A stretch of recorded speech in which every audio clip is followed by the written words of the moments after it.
Sourate 2, la vache 10. Ceux d'entre les gens du livre qui sont incrédules et les polythéistes ne voudraient pas qu'une grâce de votre Seigneur descende sur vous. Dieu accorde en particulier sa miséricorde à qui il veut. Dieu est le maître de la grâce incommensurable. Dès que nous abrogeons un verset, ou dès que nous le faisons oublier, nous le remplaçons par un autre, meilleur ou semblable.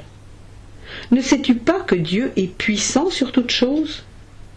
Ne sais-tu pas que la royauté des cieux et de la terre appartient à Dieu, et qu'en dehors de Dieu, il n'est pour vous ni maître, ni défenseur? Voulez-vous interroger votre prophète comme autrefois on a interrogé Moïse? Quiconque échange la foi contre l'incroyance s'écarte de la voie droite. Poussés par la jalousie, un grand nombre des gens du livre voudraient, bien que la vérité se soit manifestée à eux, vous faire revenir à l'incrédulité après que vous avez eu la foi. Pardonnez et oubliez jusqu'à ce que Dieu vienne avec son jugement. Dieu est puissant sur toutes choses. Soyez assidus à la prière, faites l'aumône. Vous retrouverez auprès de Dieu le bien que vous aurez acquis à l'avance pour vous-même. Dieu voit parfaitement ce que vous faites. Ils ont dit: personne n'entrera au paradis s'il n'est pas juif ou chrétien. Tel est leur souhait chimérique. Dis: apportez votre preuve décisive si vous êtes véridique.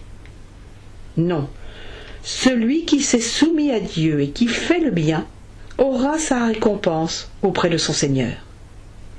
Ils n'éprouveront plus aucune crainte, ils ne seront pas affligés. Les Juifs ont dit: les chrétiens ne sont pas dans le vrai. Les chrétiens ont dit: les Juifs ne sont pas dans le vrai. Et pourtant, ils lisent le livre. Ceux qui ne savent rien prononcent les mêmes paroles. Dieu jugera entre eux le jour de la résurrection et il tranchera leurs différends. Qui donc est plus injuste que celui qui s'oppose à l'invocation du nom de Dieu dans les mosquées de Dieu, et que ceux qui s'acharnent à détruire celle-ci, alors qu'ils ne devraient y pénétrer qu'en tremblant?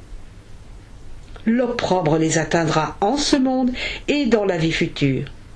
Un terrible châtiment les attend. L'Orient et l'Occident appartiennent à Dieu.